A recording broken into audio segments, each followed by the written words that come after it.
जम्मू कश्मीर के अंदर सरकार के 9 मुलाजमीन के खिलाफ कार्रवाई हुई है। एंटी करप्शन ब्यूरो की तरफ से बाज़ाब्ता तौर पर चार्जशीट फाइल कर दी गई है। जब चालान पेश किया गया है या चार्जशीट दाखिल की गई है, तो तामीराती कामों में भी बदनवानी होती है। एक तो इस बात की तस्दीक होती है इस केस के ज़रिए, दूसरा कोई बचेगा नहीं, कम से कम ये कन्फर्म होता है। देर आयद या दुरुस्त आयद हम बहुत सुनते हैं, मगर इस केस में वो हुआ है। अब ये केस क्या था, ज़रा उसको समझिएगा, जिसमें एक मकामी शख्स है और जो बाकी 9 लोग हैं, वो सरकार के मुलाजिम हैं। कुपवाड़ा नॉर्थ कश्मीर का डिस्ट्रिक्ट है। लस्तियाल कलारूस का इलाका है। यहाँ पर एक स्टील ब्रिज बन रहा था और इसकी जब कंस्ट्रक्शन हो रही थी, तो यहाँ मुबैना तौर पर बदउनवानी का, करप्शन का केस सामने आया। 10 लोगों के खिलाफ जिन पर चार्जशीट दायर हुई है, 9 सरकारी मुलाजमीन हैं, एक लोकल ठेकेदार है या प्राइवेट ठेकेदार कह लीजिएगा। मुल्जिमान में पब्लिक वर्क्स यानी रोड एंड बिल्डिंग्स के 2 फॉर्मर एग्जीक्यूटिव इंजीनियर्स भी शामिल हैं और बेज़ाब्तियों की तरफ बाइस उन्होंने क्या किया, सरकार के खजाने को 7,12,150 रुपए का नुकसान पहुंचाया है।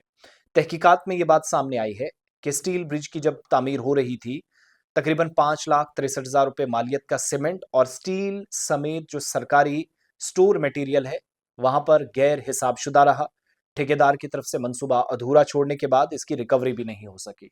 जो सामान लिया था, जो मटेरियल उठाया गया था, वो टोटल कितना था, हिसाब-किताब ही नहीं था और यहाँ तक कि जब प्रोजेक्ट आधा छोड़ दिया गया, तो उसके बाद भी हिसाब नहीं।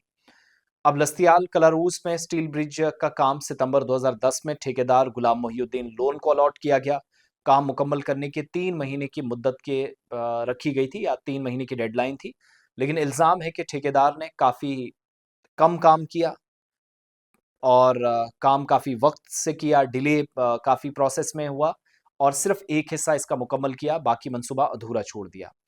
ठेकेदार पर जो इल्ज़ाम है कि 73,000 रुपए की कैश डिपॉज़िट रसीद यानी सीडीआर उसने एक जाली सरकारी खत-ओ-किताबत की बुनियाद पर जारी की और कैश कराई। 81,400 रुपए के बिल डिपॉज़िट भी मुबैना तौर पर उस वक़्त जारी किए गए जब सरकार की तरफ से ठेकेदार के खिलाफ वाजिबात मौजूद थे। इंजीनियरिंग और अकाउंट से वाबस्ता अफसरान की तरफ से सरकारी तामीराती सामान के जो उन्हें सिक्योर करना था, मुआइदे की शराइत थी, उस पर अमल दरामद नहीं हुआ। उसमें भी गफलत सामने आई, बेज़ाब्तगी सामने आई और विजिलेंस ऑर्गेनाइजेशन कश्मीर की तरफ से ओपन वेरिफिकेशन के बाद ये कार्रवाई शुरू हुई, तहकीकात मुकम्मल हुई, मुलाज़मत करने वाले जो एहलकार हैं, उनके खिलाफ कानूनी कार्रवाई के लिए प्रोसिक्यूशन मंजूरी भी हासिल कर ली गई है। एसीबी के मुताबिक श्रीनगर नहीं बल्कि बारामूला की स्पेशल एंटी करप्शन अदालत में ये चार्जशीट पेश की गई है, जहां मामला अब अदालती कार्रवाई के मरहले में है। चार्जशीट में शामिल अफराद में साबिक कैशियर है, सीनियर असिस्टेंट है, 2 साबिक एग्जीक्यूटिव इंजीनियर्स हैं, 2 farmer assistant engineer executive engineers हैं, एएई हैं, एक जेई है, 2 असिस्टेंट अकाउंट्स ऑफिसर हैं, एक हेल्पर, एक असिस्टेंट कैशियर और एक प्राइवेट ठेकेदार। चार्जशीट ज़बानी, डॉक्यूमेंट्री, साइंसी और दीगर शवाहिद की बुनियाद पर दायर की गई है।